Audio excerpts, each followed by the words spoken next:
नमस्कार प्यारे बच्चों, पुनः आपका ऑनलाइन स्टडी में हार्दिक अभिनंदन व स्वागत है। मैं नवरत्न कुमार मेरी क्लास में आपका पुनः एक बार स्वागत व अभिनंदन करता हूँ। आज अपन देखेंगे कक्षा 10th का परिवहन एवं संचार। इसके पहले वाले लेसन में अपने देखा था मानव संसाधन। देखो, परिवहन एवं संचार यहाँ दो भागों में बटा हुआ है। एक तो होता है परिवहन, एक देखेंगे संचार।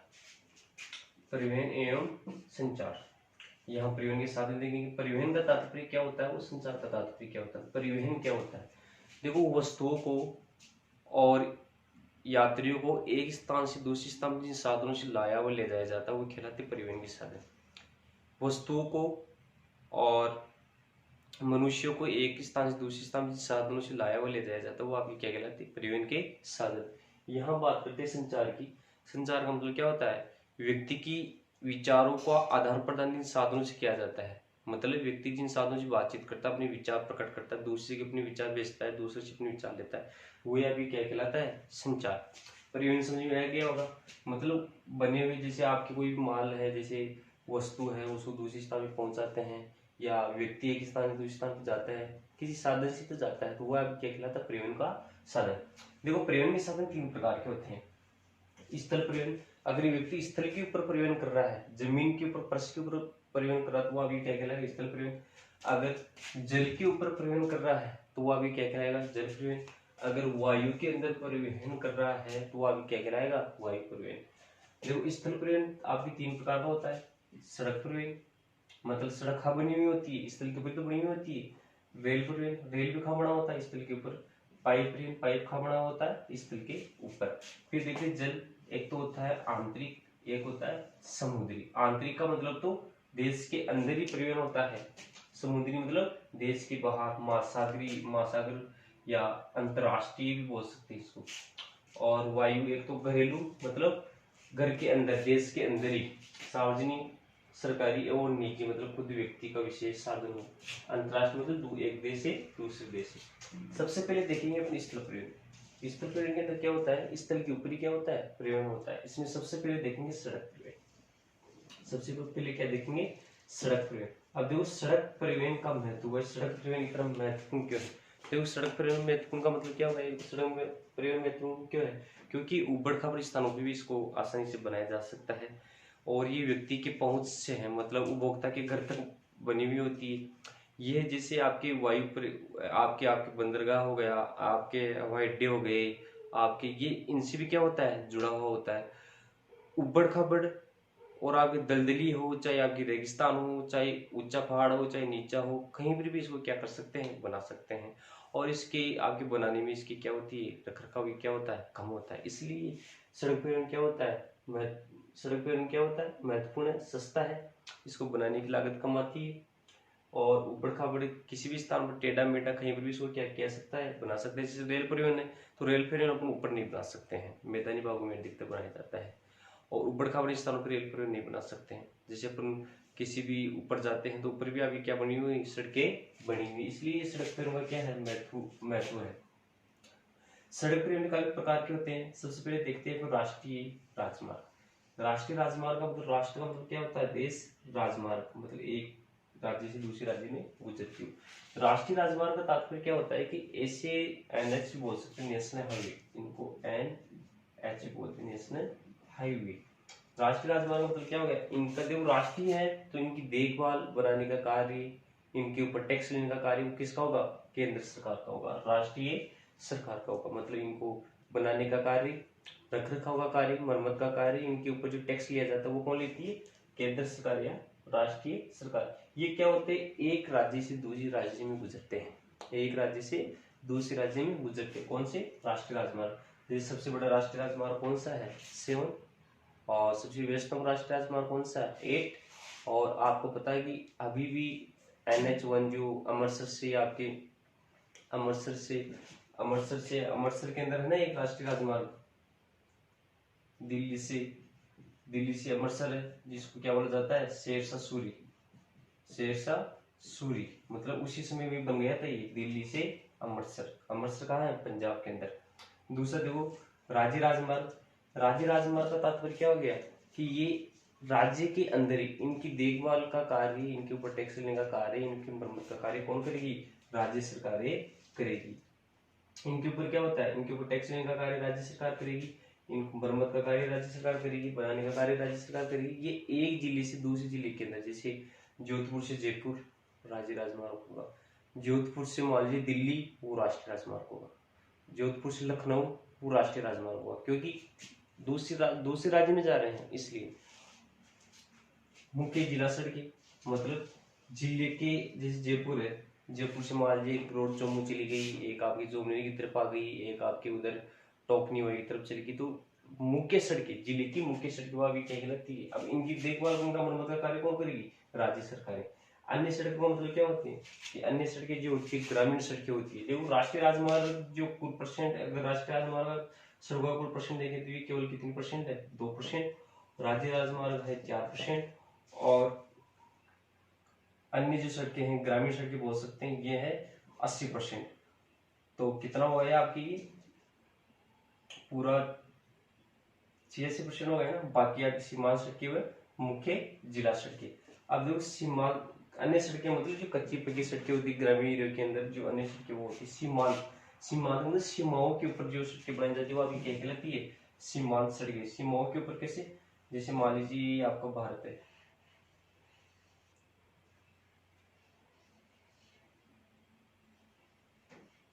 ये आपकी भारत है, तो अंतरराष्ट्रीय सीमा यहाँ लगती है, तो यहाँ इसके आसपास जो सड़कें बनाई जाती है, तो अपन जो चाइना से जो युद्ध लड़ा था वो हारने की वजह क्या थी? अपने पास उस समय क्या नहीं थी?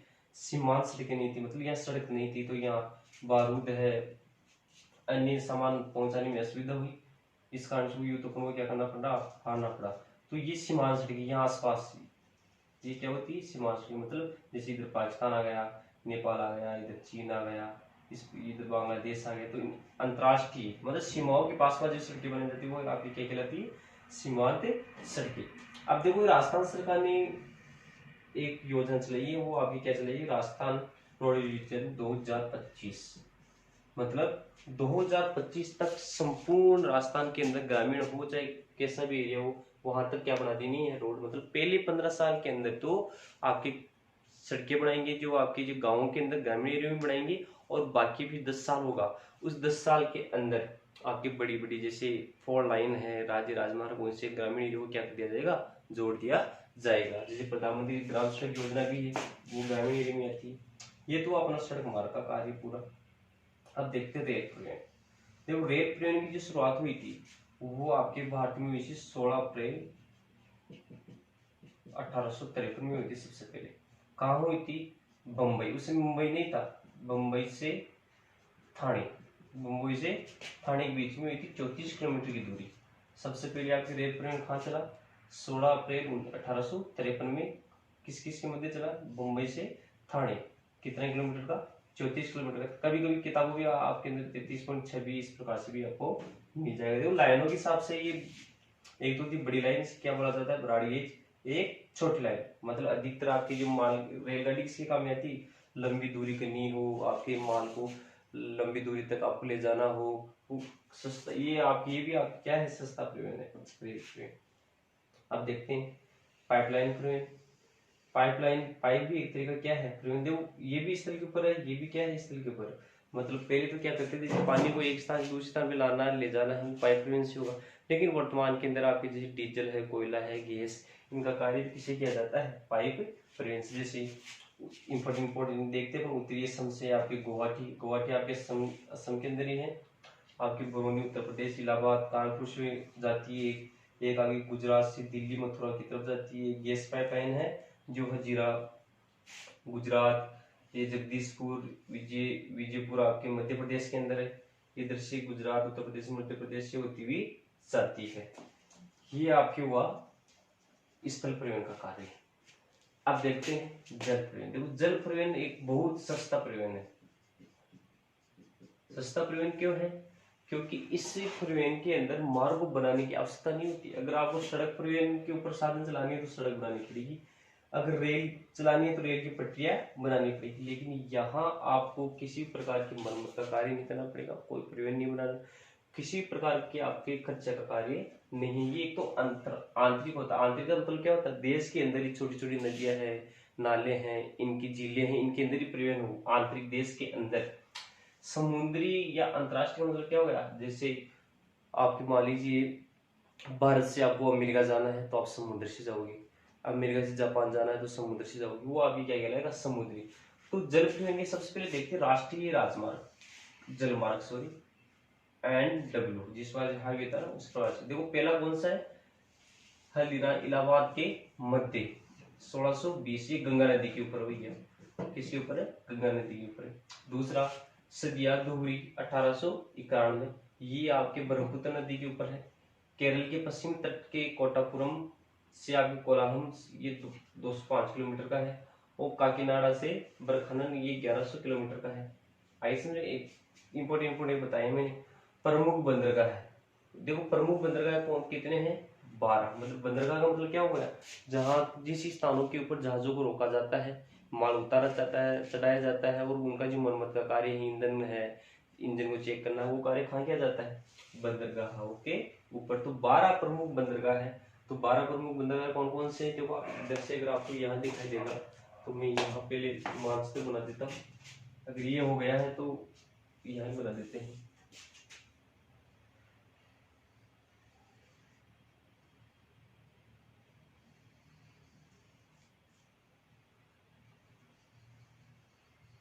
देखो प्रमुख बंदरगाह कौन से हैं, जैसे पहले आपके आजादी से पहले आपके कराची बंदरगाह भी था, वो इंपोर्टेंट बंदरगाह था, लेकिन आजादी के बाद वो कहाँ चला गया, पाकिस्तान के अंदर चला गया। तो सबसे पहले यहाँ आएगा गुजरात के अंदर कांडला बंदरगाह है, ठीक है। फिर आपके मुंबई के अंदर जवाहरलाल नेहरू या मुंबई बंदरगाह आएगा यहाँ। फिर आपके मार्गा गोवा, गोवा बंदरगाह है। फिर आपके यहाँ कर्नाटक में न्यू मंगलोर बंदरगाह है। फिर आपके कोच्चि बंदरगाह है। फिर इधर केरल तमिलनाडु के अंदर तूतीकोरिन बंदरगाह है। फिर आपके यहाँ आगे जाते हैं विशाखापट्टनम या चेन्नई बंदरगाह है, विशाखापट्टनम बंदरगाह है यहाँ। फिर पारादीप उड़ीसा के अंदर, पश्चिम बंगाल के अंदर हल्दिया बंदरगाह है।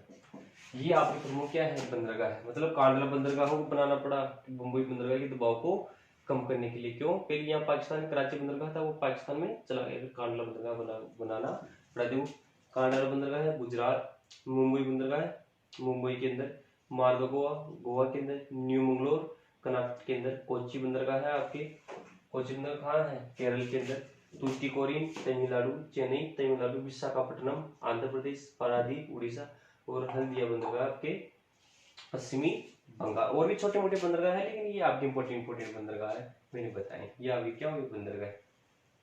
वायु परिवहन देखो, मतलब वायु के अंदर जो परिवहन होता है ये आपके महंगा है लेकिन तीव्रगामी है। महंगा परिवहन है लेकिन तीव्रगामी का मतलब क्या होगा, बहुत जल्दी एक स्थान से दूसरे स्थान पर पहुंचा जाता है। और जो कीमती वस्तुएं होती है, शीघ्र खराब होने वाली जो वस्तुएं होती है, उनका व्यापार इससे किया जाता है। देखो प्रारंभ सबसे पहले 1911 में प्रारंभ हुआ था भारत के अंदर, इलाहाबाद से नैनी के मध्य। अब ये क्या होते हैं, अंतरराष्ट्रीय विमानपत्तन। अंतरराष्ट्रीय का मतलब क्या होगा, जो एक देश दूसरे देश के अंदर, जवाहरलाल नेहरू आपके अंतरराष्ट्रीय हवाई अड्डा है, या आपके कहाँ है, मुंबई के अंदर, मुंबई। और आपके सुभाष चंद्र बोस आपके कहाँ है, कोलकाता के अंदर। इंदिरा गांधी कहाँ है, दिल्ली। और मीनाबकम आपके कहाँ है, चेन्नई में। मीनाबकम आपके कहाँ जाएगा, चेन्नई में। ये प्रमुख है। देखो मानचित्र के अंदर ये पूछता है इंपोर्टेंट मानचित्र के लिए। मानचित्र के लिए इंपोर्टेंट क्या है, प्रमुख बंदरगाह है, ये देख लेना। अंतरराष्ट्रीय ये आपके विमानपत्तन ये देख लेना, जवाहरलाल नेहरू मुंबई के अंदर, सुभाष चंद्र कोलकाता के अंदर, और दिल्ली के अंदर इंदिरा गांधी दिल्ली के अंदर, और मीनाबकम चेन्नई के अंदर। अब देखते हैं अपन इसके बाद में संचार। इसके बाद में अपन क्या देखते हैं, संचार। संचार का तात्पर्य क्या हुआ, मतलब विचारों को एक स्थान से दूसरे स्थान पर जिन साधनों से भेजा हुआ लिया जाता है, विचारों का आदान प्रदान करना ही क्या कहलाता है, संचार। जैसे प्रथम श्रेणी की भी देखते हैं संचार में, सबसे पहले देखते हैं इंटरनेट। इंटरनेट का प्रारंभ 1969 में हुआ था। इंटरनेट से का तात्पर्य क्या हुआ? इंटरनेट से अपन वर्तमान में क्या कर सकते हैं? ईमेल भेज सकते हैं, जो काफी एक साथ काफी लोगों के पास जा सकती है, वीडियो कॉन्फ्रेंस कर सकते हैं। वर्तमान इंटरनेट का महत्व बढ़ रहा है। इंटरनेट से अपन वर्तमान जो भी कार्यक्रम से ऑनलाइन अभी मैं आपको पढ़ा रहा हूँ, वो भी अभी किसके माध्यम से पढ़ा रहा हूँ? इंटरनेट के माध्यम से। व्हाट्सएप है, यूट्यूब है, ये सिर्फ किसके माध्यम से चलते हैं? इंटरनेट के माध्यम से। 4G है, 2G है, 3G है, इनकी स्पीड के आधार पर। टेलीफोन का आविष्कार किसने किया था? ग्राहम बेल ने। टेलीफोन का आविष्कार किसने किया था? ग्राहम बेल ने। मतलब टेलीफोन वायरलेस, मतलब वायर वाला था टेलीफोन। उसके बाद में वर्तमान में क्या गया? मोबाइल। देखो मोबाइल की क्रांति आने के बाद में मोबाइल में ही क्या चलने लग गया? इंटरनेट। मोबाइल ये चीजें तो बताने की आवश्यकता नहीं है, तो आप समझते हो। तो यहाँ एक इम्पोर्टेंट जो है वो चीज रह गई, वो कौन सी रह गई? स्वर्णिम चतुर्भुज परियोजना रह गई। वो भी मैं बता देता हूँ। देखो एक परियोजना आपके स्वर्णिम चतुर्भुज जो परियोजना है ना, सड़क परिवहन वाली में स्वर्णिम चतुर्भुज परियोजना रहेगी, वो इम्पोर्टेंट है। स्वर्णिम चतुर्भुज परियोजना के अंदर क्या है? उसके अंदर यह है कि आपके देश की जो आपके 4 बड़े क्षेत्र है उनको आपस में जोड़ने की योजना है। जैसे दिल्ली है, उस योजना के अंदर क्या है? दिल्ली से वो जाएगी कोलकाता, ठीक है, कोलकाता से वो जाएगी चेन्नई, चेन्नई से फिर जाएंगे मुंबई, मुंबई से वापस कहाँ जाएंगे? दिल्ली। तो एक तरीके चतुर्भुज हो गया 4 भुजा वाला, 1 2 3 4, ये 4 भुजा वाला स्वर्णिम चतुर्भुज परियोजना। मतलब ये इन बड़े शहरों को आपस में जोड़ने की क्या थी? योजना। एक आपकी एक चीज और गई, उत्तरी पश्चिमी गलियारा, सॉरी उत्तरी दक्षिणी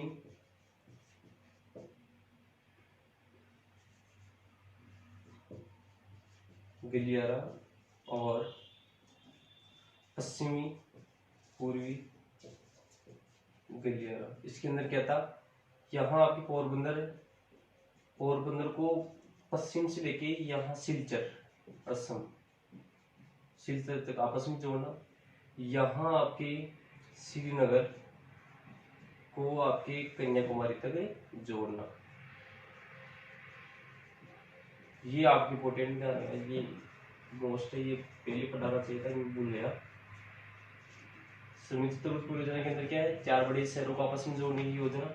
दिल्ली से कोलकाता, कोलकाता से चेन्नई, चेन्नई से मुंबई, मुंबई से दिल्ली। और उत्तरी दक्षिण गलियारा, उत्तरी श्रीनगर से कन्याकुमारी, पश्चिमी पूर्व पोरबंदर से सिलचर। ये आपके इम्पोर्टेंट है। अब आगे कल देखेंगे अपन, ये भूगोल का तो पूरा लेसन हो गए, भूगोल की पूरा लेसन हो गए। कल अपन देखेंगे आगे वाली वीडियो में, नेक्स्ट वीडियो जो भी बनेगा उसमें देखेंगे आपको इकोनॉमिक्स मतलब अर्थशास्त्र से संबंधित। जय हिंद, जय भारत।